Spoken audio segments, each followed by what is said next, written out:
Está muy bien.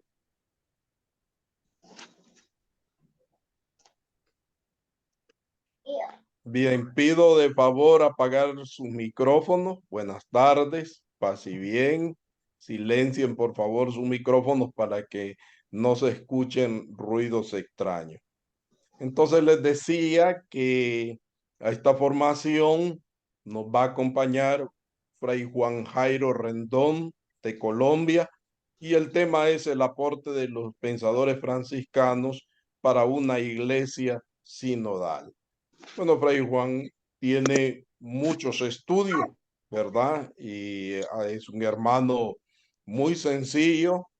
Quisiera destacar dos cositas de él, que lo conocemos casi todos, porque con nosotros anduvieron o estuvieron los íconos de Francisco y Clara, Laudato Si, ¿verdad? Y entonces pasaron por todo Centroamérica y le dieron para el sur. Entonces fue una experiencia muy bonita.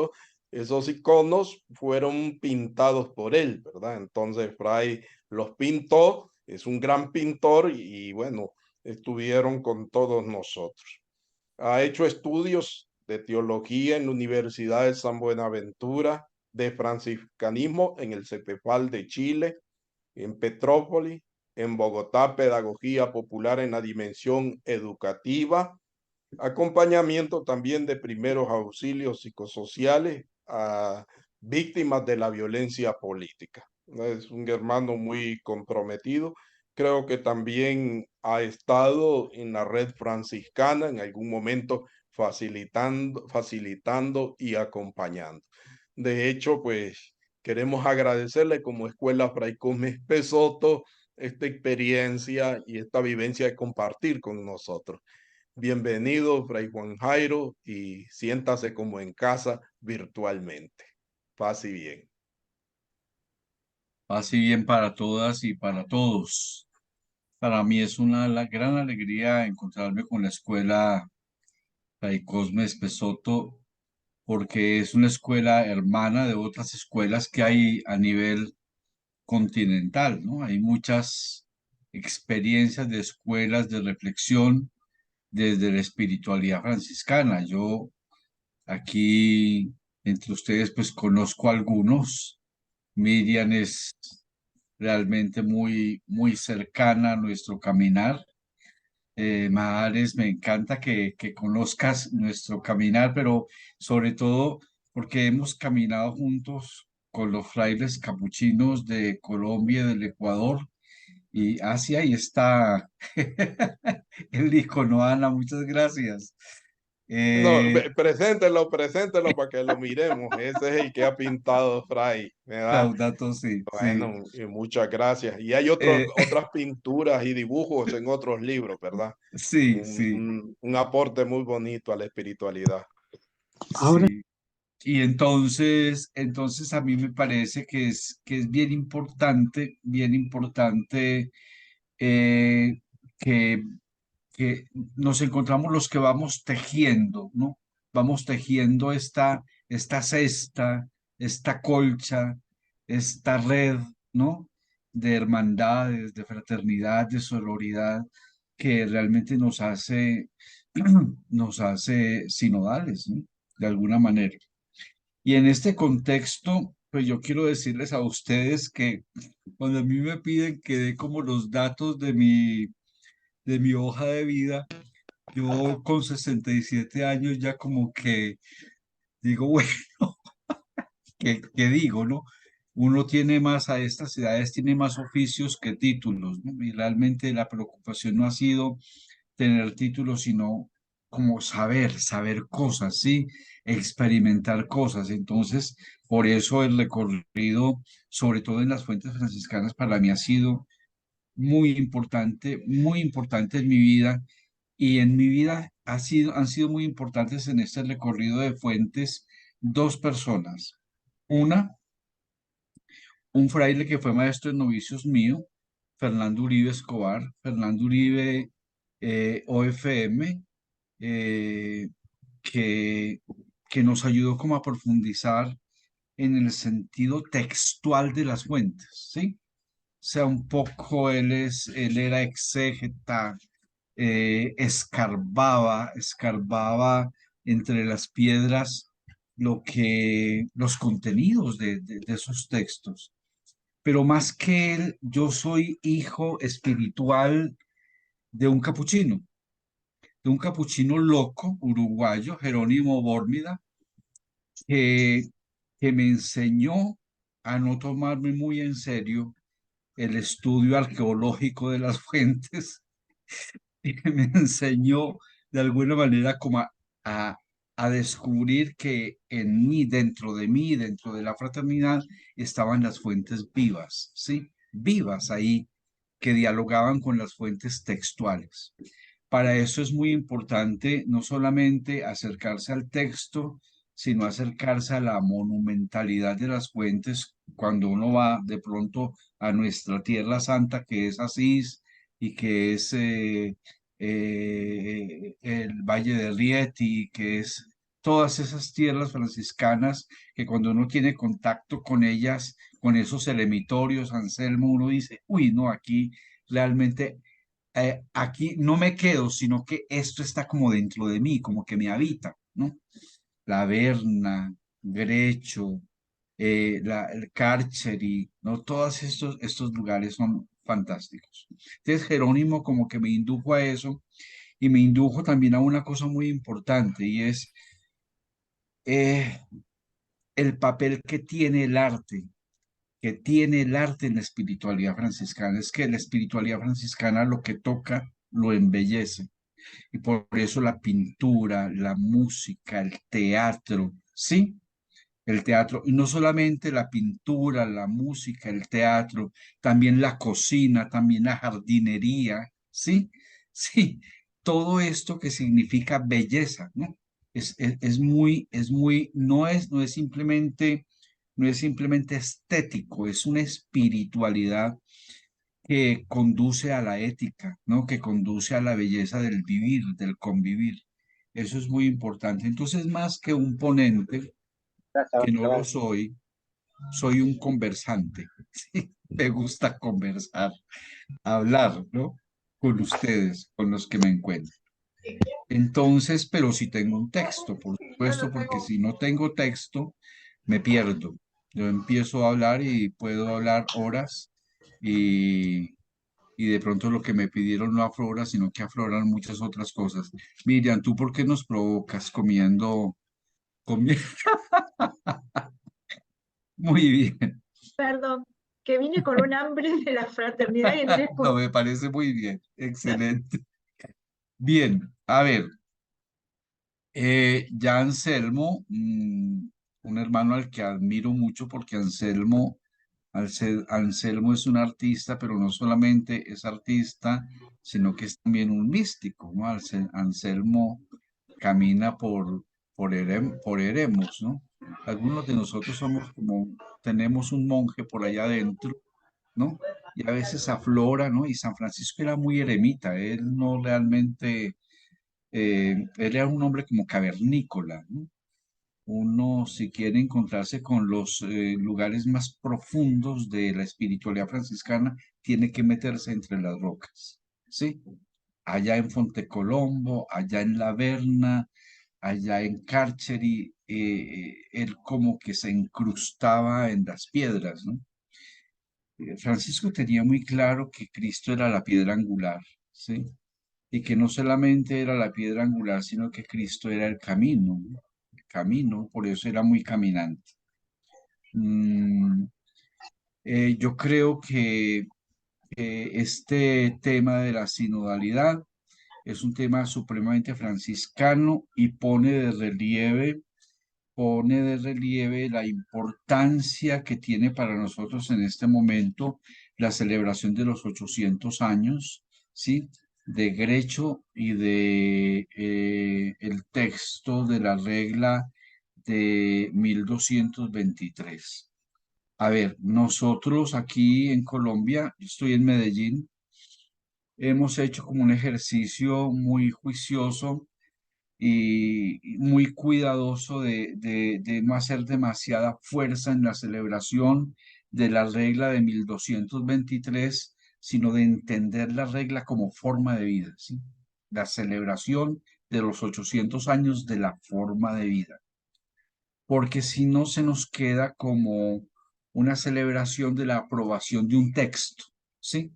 Y no se trata de eso. Entonces ya veremos a los frailes o a las entidades franciscanas haciendo procesiones con el texto, así llevándolo en procesión, con velas, echándole incienso al texto, cuando lo importante no es el texto, ¿no? Lo importante es lo que genera el texto.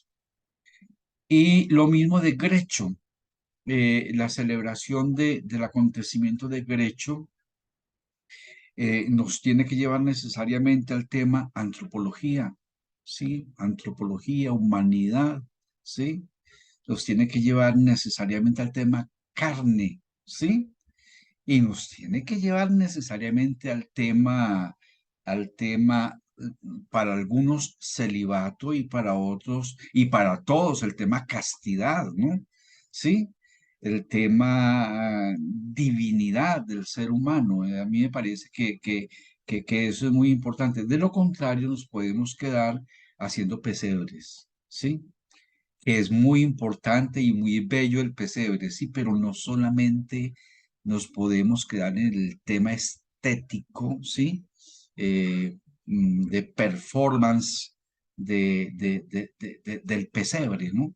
Que, que, que yo creo que este año va a ser maravilloso, seguramente.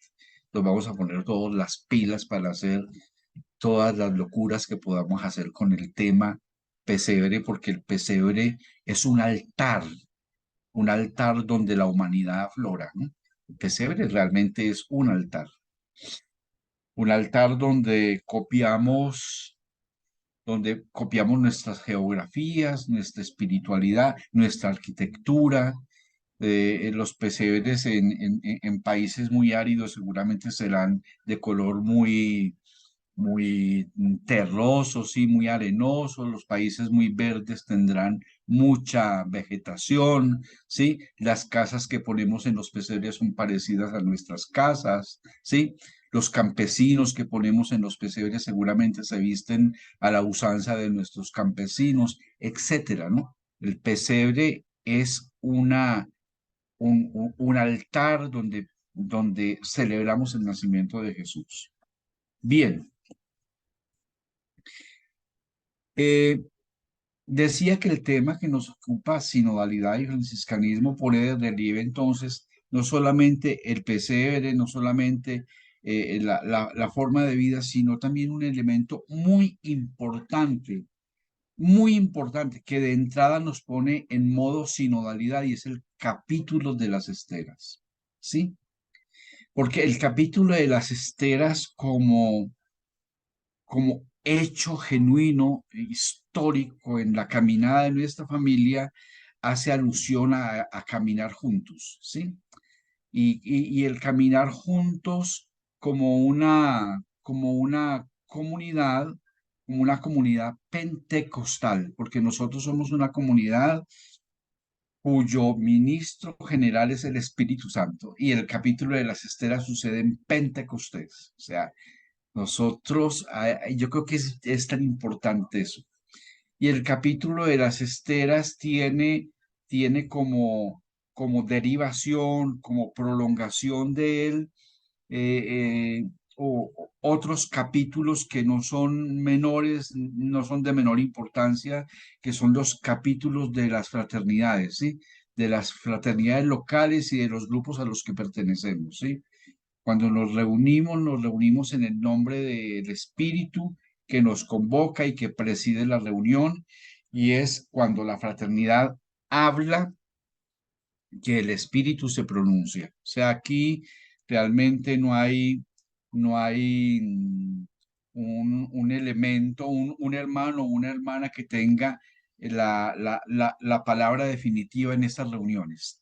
Todos los hermanos que hablan, que comparten, que construyen, que tejen, van haciendo que realmente ese capítulo o esos capítulos sean sinodales y sean capítulos donde se expresa el Espíritu del Señor y su santa operación a la cual todos debemos servir. Por eso del capítulo surge la obediencia. O sea, la obediencia no surge de un personaje que tenga X o Y nombre, ¿sí? Ministro, ¿cómo es? Custodio o guardián, o no. El espíritu se manifiesta a través de la fraternidad que habla y que construye, que teje. Para eso es muy importante que hayamos sido formados para hablar, porque es que a veces no se nos ha formado para emitir, para hablar lo que tenemos que hablar. Hemos entendido muchas veces y se nos ha enseñado muchas veces en la formación inicial que es mejor callar que hablar, cuando el hablar es muy importante porque el hablar, pues Dios es el primero que habla y el verbo se hizo carne, ¿no? Creo que es muy importante eso. Bien, yo creo que ustedes todos seguramente habrán alguna vez leído un libro que los seguramente cuando lo leyeron los habrá desbaratado, ¿no? Los habrá conmovido, los habrá perturbado, los habrá algunos enojado, algunos otros confundido. Y ese libro es Ternura y Vigor, Francisco de Asís. Ese libro de Leonardo Boff es un libro que cuando yo lo promuevo, le digo a alguien, leas este libro, le digo, si usted resiste los 4 o 5 primeros capítulos, puede seguir adelante tranquilamente porque los 5 primeros capítulos son terriblemente difíciles, ¿sí? Son muy filosóficos, ¿no? Y uno no encuentra por ahí a San Francisco, cuando ya menos piensa, ya está metido en las entrañas de Francisco y del franciscanismo. Pues bien, resulta que yo quiero tomar algunas partes de ese libro para hablar sobre sinodalidad y franciscanismo. Dice Leonardo en el capítulo 4 de ese libro que a partir del siglo IV, estoy leyendo entre comillas, con el cambio de rumbo constantiniano, toda la iglesia, comunidad de fieles, con su jerarquía, es empujada a asumir la conducción política y cultural de Occidente. Y dice Leonardo que en la medida en que el imperio dejaba en los hombros esta responsabilidad, en los hombros de la iglesia esta responsabilidad, la iglesia sentía más y más necesidad de ser un cuerpo de especialistas que con cohesión y coherencia llevase adelante un desafío histórico impuesto por las exigencias de ese tiempo. El imperio romano se viene abajo. Entonces nace, dice Leonardo, un cuerpo de peritos que estaba integrado por los clérigos, en razón de una mayor eficacia histórica y que para hacer frente a otras necesidades, con el desmantelamiento del Imperio Romano, la Iglesia era la única organización universal que fue concentrando progresivamente el poder, tanto religioso como civil, y todo fue quedando en manos de ese grupo de cristianos eruditos, ¿sí? Peritos, que se llamó finalmente clero. Sigue Leonardo diciendo que a partir del siglo VIII el clero se fue configurando como un cuerpo sociológico que alcanzó su pleno dominio con el Papa Gregorio VII e Inocencio III en la época de San Francisco. Así tiene su origen entonces, dice Leonardo, el clericalismo, que significa la total concentración del poder en manos del clero. Él monopoliza la administración de los bienes de la salvación, el clero, y se transforma en el detentor exclusivo de la competencia necesaria para la producción y reproducción del capital simbólico. Entonces se lleva a cabo una creciente desapropiación de los laicos hasta ser reducidos a una masa de fieles, clientes del culto, dispensados de producir bienes religiosos, hasta el punto, hasta el propio lenguaje refleja este proceso de concentración y de expropiación. Clérigo significará entonces letrado e intelectual, y laico significa iletrado e ignorante. Junto a estas prácticas signadas por el clericalismo, se elabora entonces la correspondiente justificación teológica, entre paréntesis ideológica. Dice Leonardo, no se reflexiona ya a partir del Jesús histórico, débil en poder y fuerte en el servicio, dejando la utopía de una comunidad de hermanos, sino se empieza a reflexionar a partir de la unicidad de Dios, creador del cosmos. Este Dios único es representado por la única cabeza que es el Papa, Dios visible en la tierra, entre comillas, como decía el Papa Gregorio II, o en términos cristológicos, la única cabeza invisible del cuerpo de la Iglesia, Cristo, se hace visible en el Papa. Entonces, la cabeza visible de la Iglesia, la cabeza visible de la Iglesia es el Papa, y la Iglesia se convierte entonces en dominio de la monarquía de San Pedro. Es la famosa teoría de la cefalización de la iglesia, de una iglesia comunión entre pueblo y ministros. Entonces se pasó lentamente a la comprensión de una iglesia piramidal. La iglesia es principalmente el clero, cuya cabeza es el Papa. Pues, hermanos y hermanas, así fuimos formados todos nosotros. Sí, esto no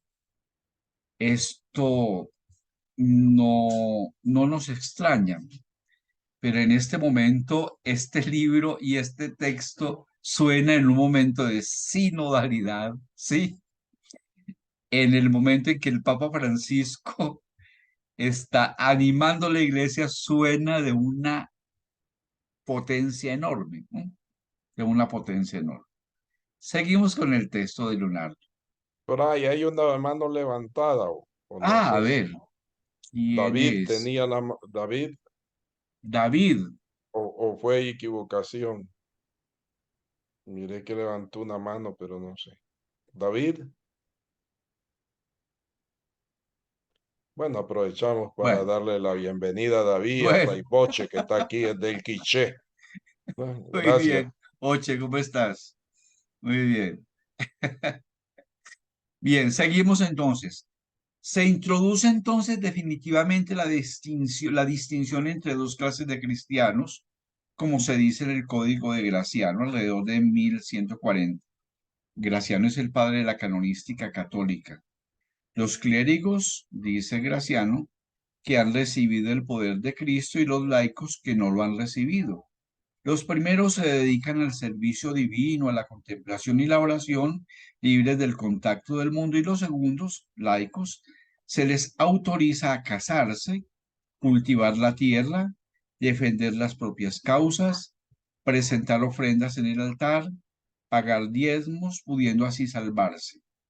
Si además evitan el vicio y practican el bien. Se verifica aquí una completa expropiación de los laicos en términos eclesiales.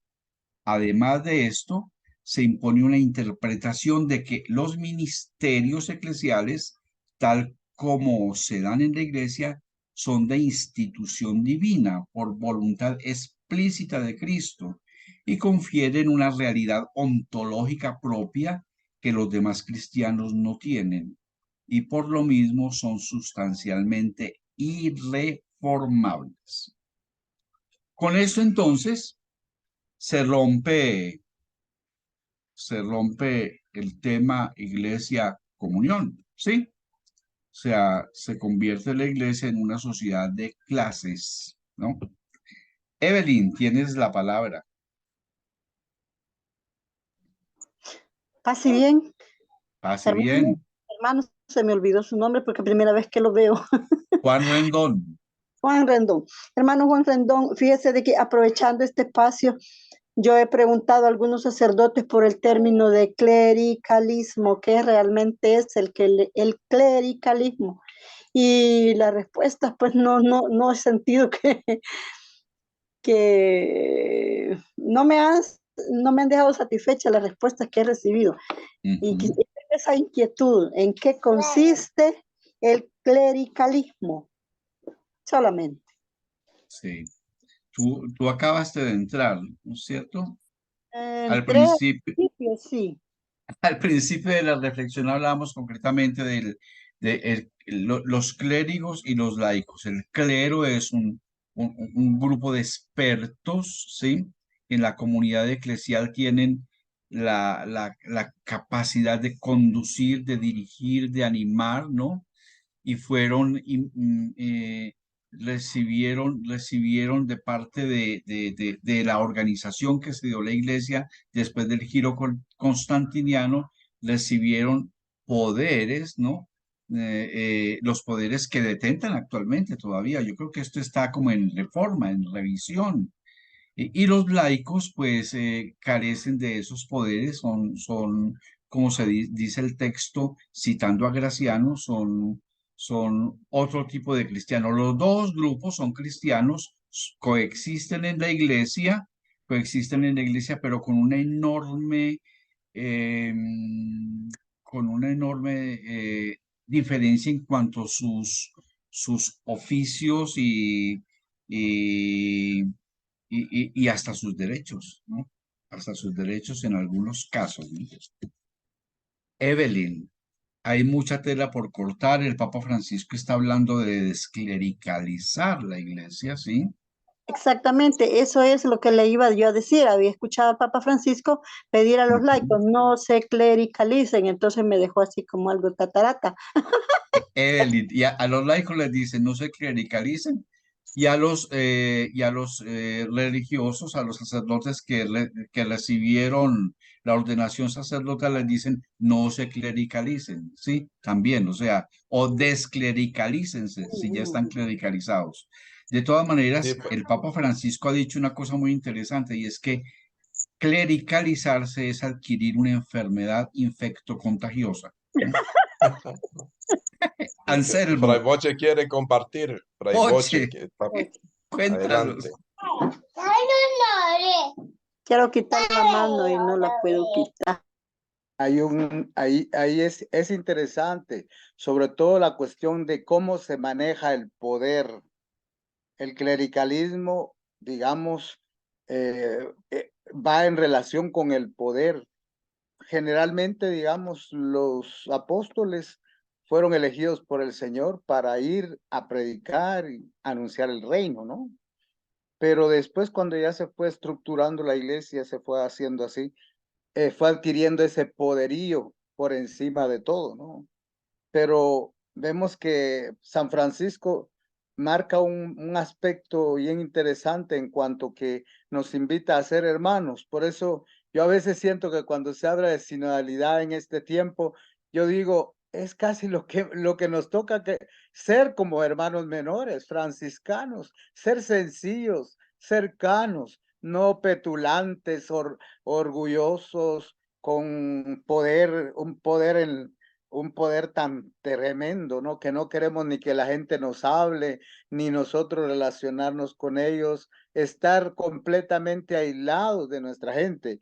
Y cuando se dice que los laicos no se clericalicen, es que algunas veces hay laicos que parecen más poderosos que como antes, o como todavía hay sacerdotes que son muy, o sea, que se siente como la mamá de Tarzán, como hablando así popularmente, ¿verdad? Pienso yo en ese sentido. El clericalismo es la actitud sencilla, simple, cercana, amorosa, fraterna, que es el espíritu franciscano, siento yo. Yo así lo siento. Sí, muy bien, Moche. Y sigue el texto diciendo que en los primeros siglos prevalecía en la iglesia lo comunitario, la iglesia de la Sacra Comunión, con una participación activa y diferenciada de todos los cristianos, incluso en la elección del Papa y de los obispos, ¿no? Leonardo dice que revisemos Concilium 157 de 1980, dedicado ese número de Concilium, la revista, a la participación de los laicos en la elección local de los obispos.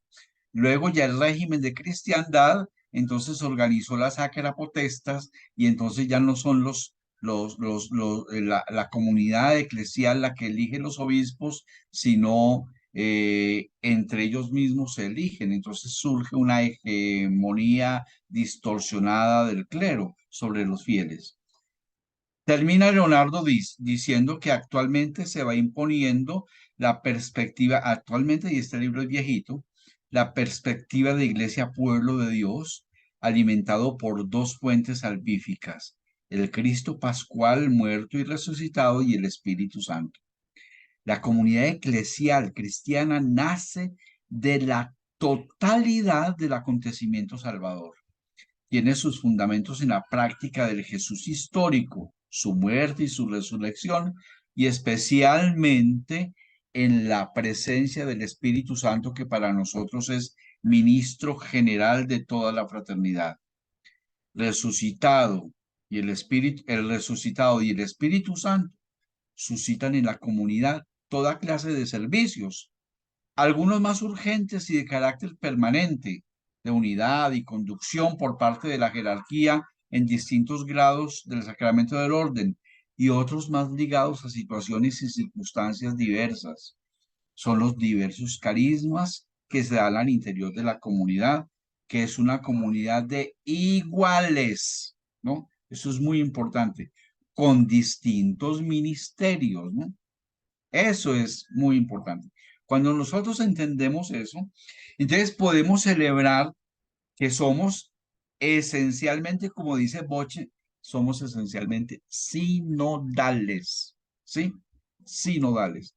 Nacimos sinodales como fraternitas franciscana, como sororitas franciscana, nacimos sinodales. Nosotros no podemos, no se nos ocurre imaginarnos a San Francisco como un San Benito Abad. Bueno, pues o a Santa Clara como una abadesa de esas de la Edad Media con poder territorial y demás, no. Santa Clara se sentaba por las tardes en la puerta del monasterio a esperar que llegaran las hermanas que habían salido a mendigar, ¿sí? Para lavarles los pies, ¿sí? Y para que descansaran las hermanas. Es totalmente distinta a nuestra forma. Nuestra forma está más ligada, si se quiere, no a la primitiva comunidad, más bien está ligada a la primitiva fraternidad de los seguidores de Jesús que están de camino, ¿sí? Que están en camino. Por eso la forma de vida de nosotros es el Santo Evangelio de nuestro Señor Jesucristo, que va en camino, que Él mismo es el camino y no es tanto esa primitiva comunidad de los hechos de los apóstoles que ya está organizada. Y no, nosotros somos algo desorganizados porque somos caminantes, muy itinerantes, ¿no? Muy itinerantes. Bueno, hasta... Fray, Sí, sí. Miriam tenía la manito levantada. Miriam, A ver. tienes la palabra. Gracias. Bueno, en consonancia con esto que estás diciendo, Juan, y lo que estuvieron charlando los hermanos y la hermana Evelyn, el hermano Boche, a mí hace un tiempo que me está haciendo muchísimo ruido una palabra que está circulando en la iglesia en medio de una propuesta de sinodalidad, ¿no? Y también en medio de la familia franciscana. ¿Qué es esto de los liderazgos? Digo, que hay que formar líderes, que los líderes. Digo, estamos hablando de sinodalidad. La palabra líder, ¿qué lugar tiene? ¿No? O sea, ¿en qué momento los franciscanos consideramos que ser líder, que formarse para líder es más importante que ser hermano? O sea, si queremos entrar en la consonancia de lo que la sinodalidad habla, inclusive todo esto que describí, Juan, que describe Leonardo Boff en el libro, va hablando de que el proceso eclesial fue llevando todo hacia eso. Y en un momento culmen, donde el liderazgo clerical llegó a las cruzadas, a la guerra, al poderío militar, Dios trae a la iglesia a Francisco, a Clara y a todos los hermanos que nos precedieron, ¿no? Entonces, a mí realmente me hace mucho ruido cuando aparece, yo voy a hablar por la OFS, que es a lo que pertenezco. No sé cómo estarán las otras órdenes con ese tema, ¿no? Pero cada 2 por 3 formación en liderazgo. Yo profesé ser hermana. Para ser líder hubiera estudiado economía, hubiera estudiado no sé qué, y estaría proponiéndome deseo en no sé dónde, no me daría el cuero, pero ni a gancho. Yo pienso que a veces a algunos no les da el cuero y se proponen para ser líderes con los otros, digo. No, o sea, realmente me está haciendo un ruido, pero fatal, porque es realmente en medio de una propuesta clara de sinodalidad. A ver, el Papa Francisco, cuando lo eligieron, se presentó como el obispo de Roma, que vino del fin del mundo. En ningún momento se presentó como un líder. Digamos, ¿por qué los franciscanos estamos yendo contramano con esto? ¿No? Por lo menos es lo que estoy viendo en la orden. En la mía, voy a hablar de la mía, los demás no sé en qué andan, la verdad. Pero como este es un espacio de reflexión, ¿no? Y de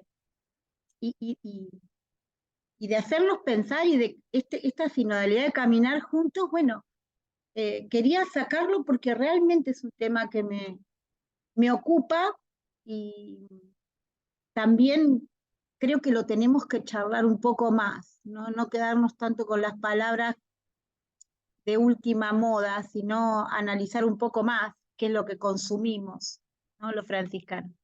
Era eso. Muchas gracias, Miriam. Adrián, Ahora, Adrián, tienes la mano sí. levantada. Te voy a decir unas palabritas a propósito de lo que dijo Miriam y luego entonces, Adrián, tienes la palabra. Mira, los términos son muy importantes. Las espiritualidades tienen una manera de expresarse, eh, tienen una nomenclatura, ¿sí? Que las representa, o sea, que dicen qué espíritu las habita. Por ejemplo, y no se llamen superiores, pues la mayoría de nuestras congregaciones religiosas llaman superiores a quienes están en la cabeza sirviendo, ¿sí? Entonces, cuando uno llama superior a alguien, ese alguien termina creyéndose, ¿no? Soy superior. En la nomenclatura franciscana no aparece para nada la palabra superior, pero aparece, por ejemplo, en el tema de las fraternidades de la OFM, de la segunda o la tercera, de la segunda o de la primera orden aparece, que esos números no me gustan tampoco, aparece el tema guardián. La guardianía también se vació de contenido, porque es que ahora guardianía podría entenderse como cuidador, los cuidadores, ¿sí? Como animadores, ¿sí? Entonces tendríamos que empezar como a revisar nuestro lenguaje para parecernos cada vez más a lo que nos dio origen, porque en el camino se nos fueron pegando mucho, se nos fue pegando mucho polvo, ¿sí? Nos fuimos así como la iglesia primitiva fue perdiendo su identidad, así como el monaquismo fue perdiendo su identidad, los frailes menores, nosotros, la familia franciscana, fuimos perdiendo la identidad y empezamos a llamarnos líderes, coordinadores, ¿sí? Y el tema liderazgo es bien complejo, ¿no? Bien complejo. Por eso es mejor llamar las cosas por lo que más se le parezca a la intuición de Francisco y Clara. Animador, cuidador. Yo no peleo con el término madre. Con el término padre sí tengo algunos problemas muy serios, ¿no? Porque hay prohibiciones expresas en el Evangelio y en Francisco, ¿sí? Pero madre, pues Francisco es la madre de la fraternidad, ¿no? Y Clara es una super madre, ¿no? O sea, ojalá todos fuéramos madres, ¿sí? Cuidadoras, ¿no? Cuidadores.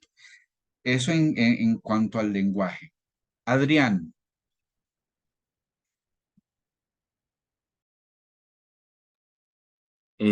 Sí, no, tal vez ahí para también retomar un poco el tema de liderazgo, hay que entender la palabra como tal, porque a veces también la podemos malinterpretar. A veces entendemos liderazgo como alguien que tiene poder o autoridad. Y el líder es aquella persona que con sus actitudes o hechos hace que otras personas lo sigan o complementen sus ideas o sus posturas. Hay líderes buenos y hay líderes malos, ¿verdad? Y a nosotros, los de la OFS, en particular, el artículo 4 de la regla nos manda a pasar del evangelio a la vida y de la vida al evangelio. Entonces es lo que deberíamos buscar en nuestras formas de vida, que nuestra forma de vida se gestione de forma tal que la gente diga, ah, mira, qué bonito cómo vive esta gente, qué bonito cómo se desenvuelve. Esa es una forma de liderazgo. Y comprendo lo que dice Miriam al respecto, en que tal vez está malinterpretando el liderazgo en la gente que tiene que tomar la batuta y decir, vamos por aquí, hay que hacer esto. No estoy de acuerdo con que esto sea así. Y también a veces, o por lo menos en las fraternidades nacionales, la de Costa Rica es más pequeñita, ¿verdad? No sé cómo son en el resto de América. Por ejemplo, yo vengo de una fraternidad que somos 8 hermanos, que acabamos de tener capítulo el domingo anterior que nos asistió Fray Juan Pablo también, desde los Chiles vino a visitarnos a Orosi. Y nosotros sabemos, bueno, y somos 8, nuestro consejo tiene que estar formado por 5 hermanos, Dave. Todos tienen que asumir su rol de liderazgo dentro de nuestra fraternidad, pero saben que cuentan con el apoyo de los otros 3 hermanos que no estamos formando parte del consejo de nuestra fraternidad. Pero es importante también separar esa parte del liderazgo, es decir, tenemos que formarnos de forma que seamos capaces de entender cuándo podemos desarrollar unas cosas, cuándo se pueden también delegar funciones, porque no todos tenemos la misma capacidad de trabajo. Y en muchos temas, en muchos ámbitos.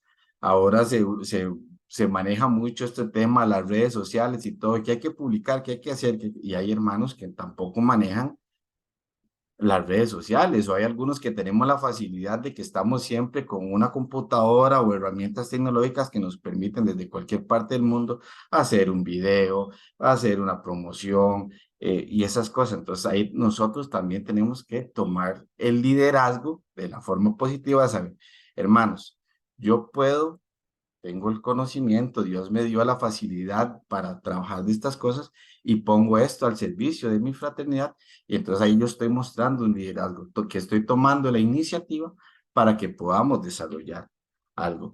Pero sí es entendible separarlo, ¿verdad? Que no es que tenemos que formar gente que tome la batuta y que dirija y que sean los que manden, porque el franciscanismo a eso no nos mandó, nunca nos mandaron a mandar, nos mandaron a servir. Y a servir se sirve desde pasar la escoba por el piso, desde barrer la casa, desde barrer el salón, hasta, no sé, hasta los que tienen la bendición de ser ministros extraordinarios de la comunión y ayudar a llevar el cuerpo santísimo de Cristo a los demás hermanos. Entonces, tenemos que entender que la función es servir y no tal vez mandar, como también decía Fray Juan ahí. Muchas gracias. muchas gracias a ti. Recuerde que estamos hablando de sinodalidad y si estamos tocando este tema, estos temas, es porque la sinodalidad nos está llevando a nuestra identidad, necesariamente. O sea, realmente la sinodalidad no es una ocurrencia del Papa Francisco, no, nos está llevando a la esencia de lo que somos, ¿no? a nuestra identidad. Cuando hablamos de la forma de vida y los 800 años de la regla de 1223, hay que irse en el pensamiento agrecho y ver cómo construyeron ese texto. Ese texto lo construyeron entre varios. San Francisco aparece como autor de ese texto, pero realmente es el texto que produjo la fraternidad, ¿no? Todos fueron construyendo el texto. Somos sinodales de origen, ¿sí? Y uno le puso un texto bíblico y el otro le acordó que así se mendigaba y este que así se trabajaba, etcétera, y así se vestían. Fue naciendo un texto producto de una conversación de días, de noches, de meses, ¿no?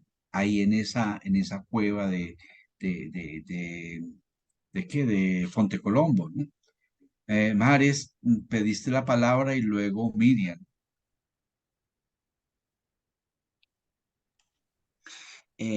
No, es que me quedé reflexionando con lo que decía la hermana Miriam, porque realmente creo que es un problema también de pertenencia, ¿no? Como cuando Fray Juan dice que el término es importante y ciertamente porque como que nos ayuda a ubicarnos en un contexto específico. Yo recuerdo que una ministra de una fraternidad me decía, no, yo prefiero la palabra ministro, pues soy presidente, suena como corrupto. Entonces, claro, el término tiene algo, como que te ayuda a canalizar. Me decían, ministro es servidor, soy presidente como corrupto. No me están diciendo presidente. Yo creo que bajo ese concepto es importante también entender que el tema del liderazgo se usa mucho, justamente también hay fraternidades. En mi fraternidad pasa mucho de que como la mayoría de los profesos solemnes son personas muy mayores, que obviamente no manejan, como decía Adrián, la tecnología, hay que llamarlos para decirle una reunión porque no están en un grupo de WhatsApp.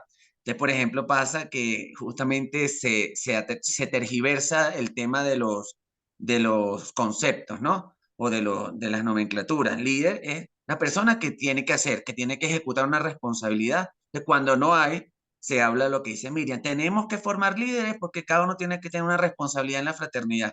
Es una responsabilidad de formar líderes que hagan. Entonces, claro, yo creo que hay una tergiversación del concepto.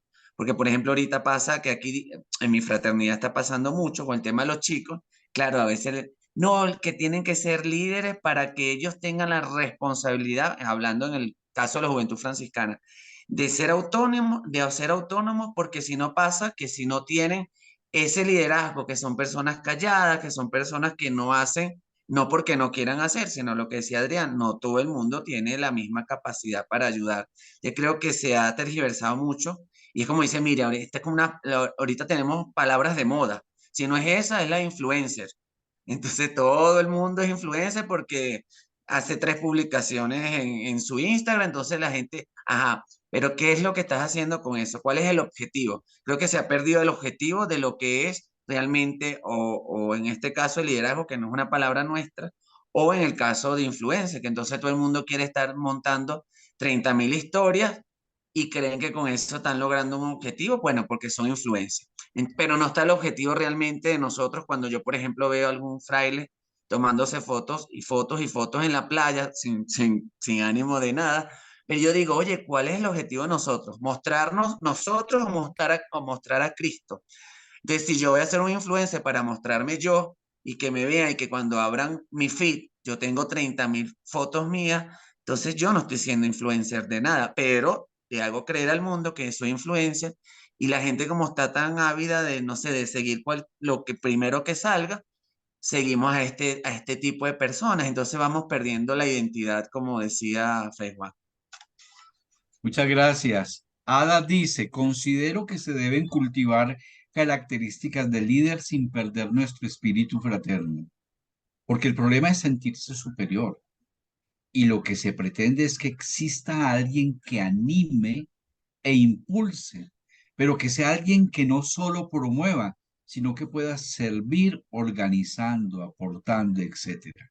Muchas gracias por ese comentario en el chat. Miriam. Bien, yo? justamente, perdón. Ay, tranquila, habla.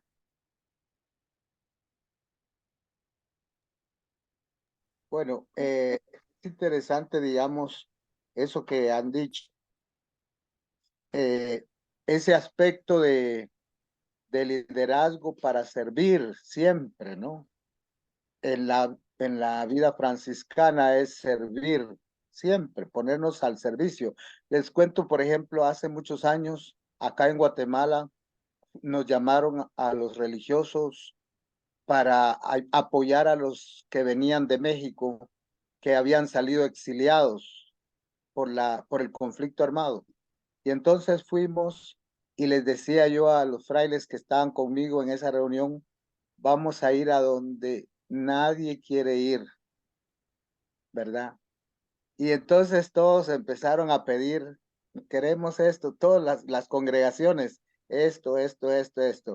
Y nadie quiso ir a jalar láminas, a abrir orificios para las, ¿cómo le llama? Para los servicios sanitarios de las personas allá el lugar donde iban a ir, ¿verdad? Entonces, ese es el aspecto bien importante que nosotros tenemos que darnos cuenta, un liderazgo para servir como menores, ¿verdad? Ese sentir, digamos, que tenemos que buscar siempre, ¿verdad? Porque una vez, hoy, casualmente hoy se hizo elección acá en la parroquia de los predicadores y una cosa curiosa fue que el equipo anterior dijo nombres solo nuevos y decía yo, pero no hicieron aquí en la general pedir candidatos. Y yo empecé un poco incómodo en mi interior, porque decía tenían que haber hecho así, todos juntos, y que propusieran, ¿verdad? Pero que si después me di cuenta que eran quienes no habían participado. Y entonces son personas humildes, muy sencillas, que apenas si saben escribir, que no saben de computadora ni de nada de esto. Y es interesante porque después salimos todos y entró uno por uno a votar, y así fue como eligieron a su nueva directiva de los 2 años que vienen, pero a los que no han participado. Los demás sí, porque ya los demás son viejos en estar en un puesto, en otro y en otro. Entonces digo yo, interesante darle paso también a animar. Ay, Muchas gracias, Boche. Yo creo que, gracias, sí. yo creo que a estas alturas de la reflexión podemos considerar que hablar de sinodalidad, que ocuparnos de la sinodalidad es ocuparnos de nuestra propia identidad, ¿sí? Y que cada vez nuestras fraternidades, nuestras iglesias locales, nuestras organizaciones en colegios, donde sea, tienen que ser cada vez más sinodales, ¿sí? Que todo el mundo tenga derecho a recuperar la palabra, decirlo, su opinión, y también a guardar silencio, porque es que también guardar silencio significa que está diciendo algo, ¿sí? Esta persona que se queda callada está diciendo de alguna manera algo, ¿sí? Yo creo que es bien importante que entendamos que Francisco hace una propuesta desde los orígenes de nuestra espiritualidad cuando escribe el texto básico con la fraternidad, que es la regla que tiene un proceso de crecimiento.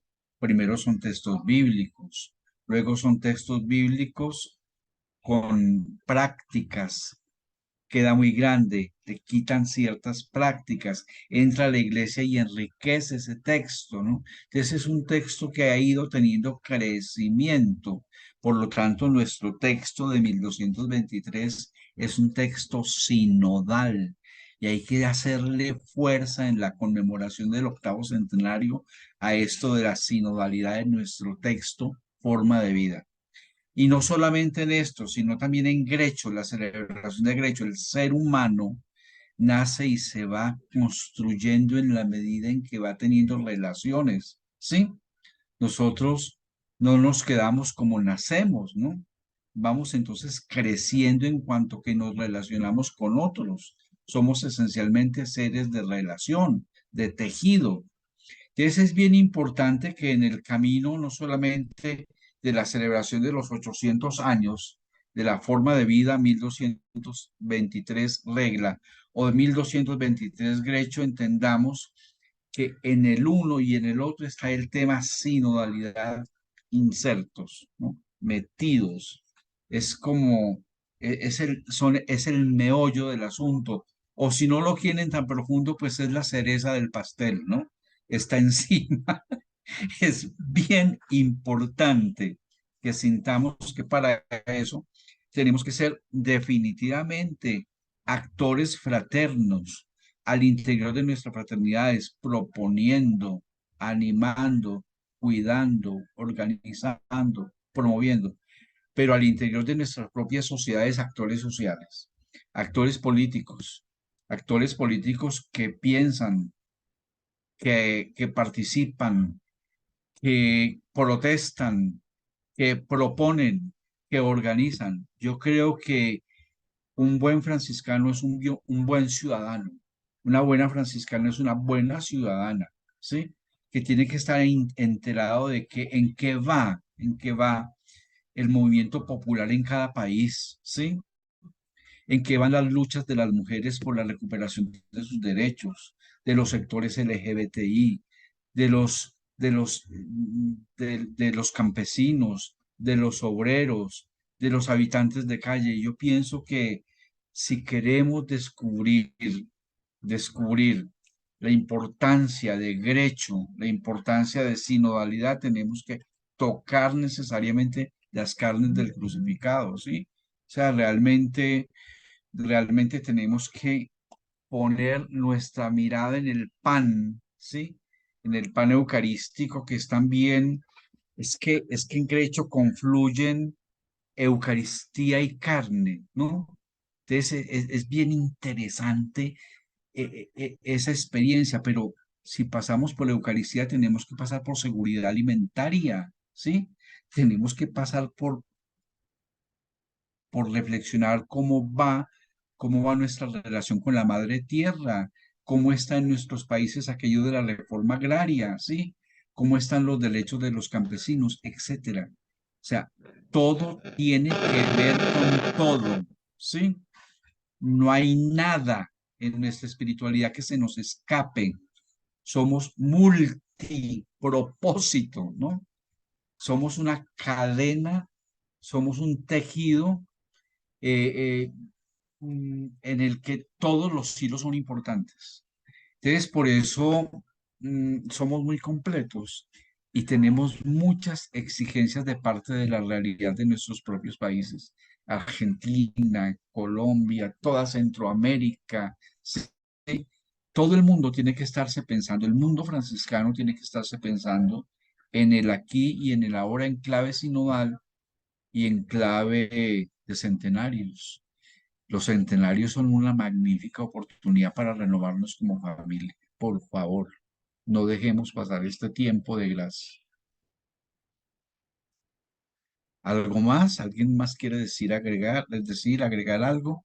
Hay, Ah, hay una pregunta ahí, sí. de Marilú. ¿Considera usted que Marilú, los católicos de base manejan los términos que se usan en las asambleas sinodales? Ay, Marilu, qué pregunta tan terrible. Sí, sí, lamentablemente, lamentablemente esos términos tienen raíces latinas, ¿sí? Entonces hay que hacer un ejercicio muy, muy juicioso de cualificación, ¿sí? De cualificación del laicado, de los católicos.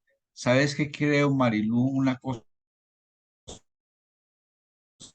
que es muy importante es que los católicos sí tenemos una posibilidad enorme de descubrir en nuestras lógicas básicas de comunidades la sencillez, la sensibilidad del laico católico, abuelo, primo, tío, que no ha recibido como mucha información, pero que es muy, muy cercano, es que nosotros todos somos hijos de esa religiosidad popular tan maravillosa que nos dio origen, ¿no? Que tiene sus dificultades, ¿no? Pero que realmente nos hizo muy sensibles a la vida misma. Hay que formarse. ¿Alguna otra pregunta?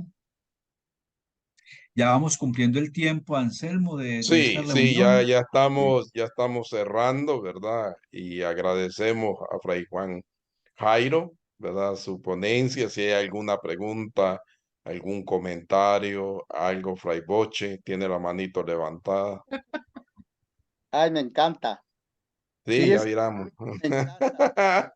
Fíjese que aquí estamos en una comunidad indígena, Sí, en el Quiché, pero desde que empezamos hemos estado motivando, animando en sinodalidad, explicando. Y una vez me leí una lectura muy hermosa que dice, Pablo dice, vamos allá con Pedro, vamos a ver si lo que estamos predicando es correcto. Me encantó. Y entonces dice, fueron y les pusieron lo que Pablo estaba predicando. Después de 15 años, regresó a Jerusalén. Me fascinó eso. No tengo la cita, pero es bellísimo.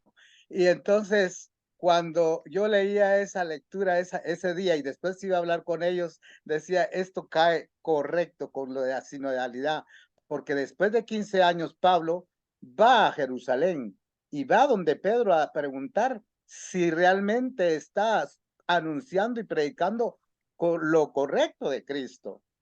Y es bello porque Pedro le da la mano y el ósculo de la, digamos, del encuentro y le dice, sí, es correcto.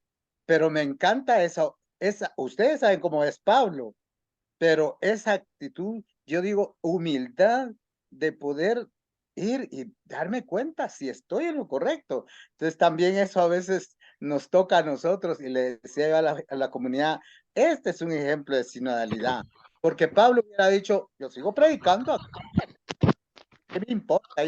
Cristo se me manifestó y Él me habla y qué, pero no esa humildad. Entonces también este gesto de sinodalidad me encantó mucho. Boche, también es un gesto de sinodalidad cuando hay choque, ¿sí? Cuando, cuando Pablo le tiene que de tirar las orejas a Pedro, que seguramente las tenía bien grandes, ¿sí?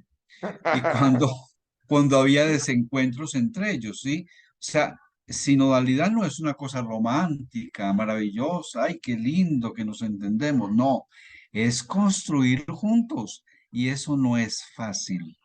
Recuerden que el cristianismo, no, el franciscanismo nació partido en tres, ¿sí? Y es muy importante, esa partición es una gracia divina, ¿sí? O sea, cuando dicen, ay, que porque somos tres órdenes, los OFM, tres órdenes significa que somos diversos, plurales, ¿sí? Maravillosos, ¿no? O sea, soñar con la unidad, con la uniformidad, es peligrosísimo, porque el Espíritu Santo es una paloma salvaje, no está enjaulada, ¿no? El Espíritu Santo es fuego que arde, ¿sí? Es viento que despeluca, ¿no? Yo creo que es bien importante que tengamos eso bien claro. Y eso nos suena a veces como porque es que nos gusta mucho el orden, ¿no? Entonces vamos ordenándolo todo. Y cuando se nos desordena alguna cosa, nos ponemos muy nerviosos, ¿sí?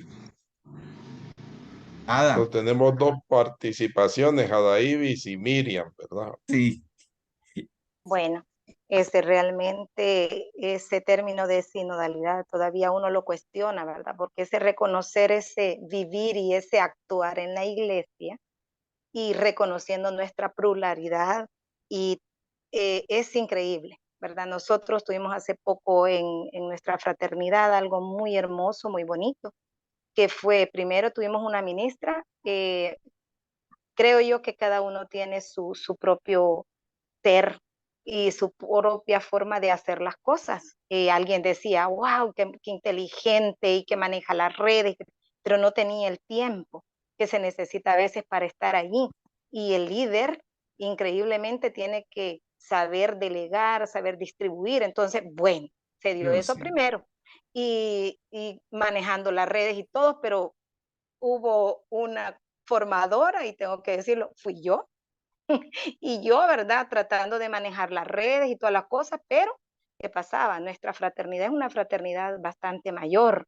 Entonces, falló la fraternidad, fallé yo como formadora, o ellos no se integraron a lo que era la formación, que querían nuevos retos, integrarse a Zoom, y ellos no podían manejar sus teléfonos móviles. O sea, fue una cuestión de amor, de saberse como reconocer qué hizo hacer, qué es lo que no se pudo hacer, pero yo creo que es un aprendizaje.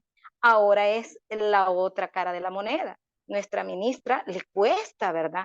Pero ella trata de darse y tiene ¿cómo decirle?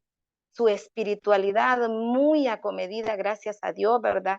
Siempre hay fragilidades que se rompen dentro de los hermanos, pero qué bonito es saber que en el momento en que aquel no puede, todos los demás estamos para acuerpar. O sea, pero siempre tienen que haber, tratar de tener esas cualidades del liderazgo, siempre hacen falta. Tiene que haber uno que rompe el hielo, y no importa si está arriba, en medio o abajo. Lo importante es que somos fraternidad, pero tiene que haber un punto de liderazgo, porque ¿qué pasa? Queremos cambiar nuestro alrededor, queremos cambiar nuestro sistema, pero ¿a dónde vemos personas que sean franciscanas y que estén liderando puestos políticos? No hay.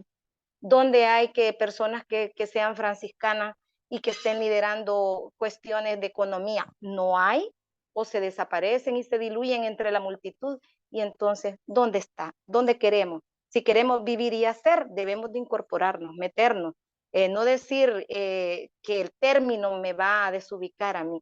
Si yo tengo mis raíces bien puestas, mi abuelo decía, el árbol que tiene una raíz bien sembrada no va a dar un fruto diferente, porque sabe que es mango y va a dar mangos. Entonces, si yo sé que soy, mi raíz es franciscana, ¿por qué le tengo que tener miedo al liderazgo o participar de algo que se merece participar y que yo sé que va a ser gestión, que va a ser cambio? No tengo que tener miedo. Si yo sé dónde están mis raíces, no me voy a desubicar, ¿verdad? Entonces, solamente, y realmente agradecida de verlo nuevamente, ya había visto en otra ponencia, y felicidades, ¿verdad? Y qué hermoso que en esa hoja de vida grandísima que usted tiene, nos va a dejar un hermoso también recuerdo a nosotros de cada palabra suya, de cada pensamiento suyo. Bendiciones, hermano, paz y bien. Bendiciones, Ada, muchas gracias. Y Miriam, y nos vamos, yo me tengo que ir. No, si querés la dejamos ahí, porque voy a volver a lo mismo. Me hace muchísimo ruido que todos hayamos tratado de defender tanto una palabra que no pertenece a nuestra espiritualidad. Y principalmente que nazca de los laicos esa defensa. Porque, ojo, hermanos, no sea cosa que buscando la sinodalidad volvamos a repetir el mismo esquema clericalista, pero al revés, ¿no? Que los laicos estén arriba y los curas y las monjas y los religiosos abajo. Digo, y no me da miedo. Si quieren, tenemos todo el día para hablar, pero se tiene que ir Juan. Así que bueno. Sí. Sí, no se trata de voltear la tortilla, no se trata de voltear la tortilla, ¿no? Claro, es cuestión de hablarlo, ¿no? Se trata de conversión. De hablarlo, claro. Sí. Bueno, muchas gracias, Anselmo, y a ustedes. Bueno, muchísimas gracias. Vamos a terminar con una pequeña oración de la admonición 20, que dice así: dichoso que el siervo que no encuentra deleite y alegría sino en las santísimas palabras y obras del Señor, y con ella mueve a los hombres al amor de Dios con gozo y alegría. Ay de aquel religioso que se deleite en palabras ociosas y vanas, y con ella provoca en los hombres la risa. Bueno, gracias, Fray. Que el Señor le bendiga, y gracias a todas y a todos que han participado, que nos han acompañado en la escuela Fray Cosme Pesoto. Paz y bien. Paz y bien. Paz y bien. Chao. Muchas gracias. Paz y bien. Paz y bien. Feliz paz y bien. Gracias. Besitos. Chao, Un chao. abrazo de la distancia. distancia. Fernando, mucho gusto. Gracias, Fray Anselmo. Panamá, mucho gusto. Estamos Nos vemos. pendientes, Anselmo. Gracias, gracias. Fray Juan Rendón, gracias por su Mares, mensaje. ánimo. Ana Lilian, mucho gusto. Ánimo. Gracias, Juan Rendón. Gracias, Eso, Fray. Gracias a Fray todos. Juan. Isabela, Fray Boch. Gracias. Cuídese mucho. Brian, Gracias. Brian Anselmo. Adiós, Miriam. Sí. Brian Anselmo. Chao, Sí. Me voy a-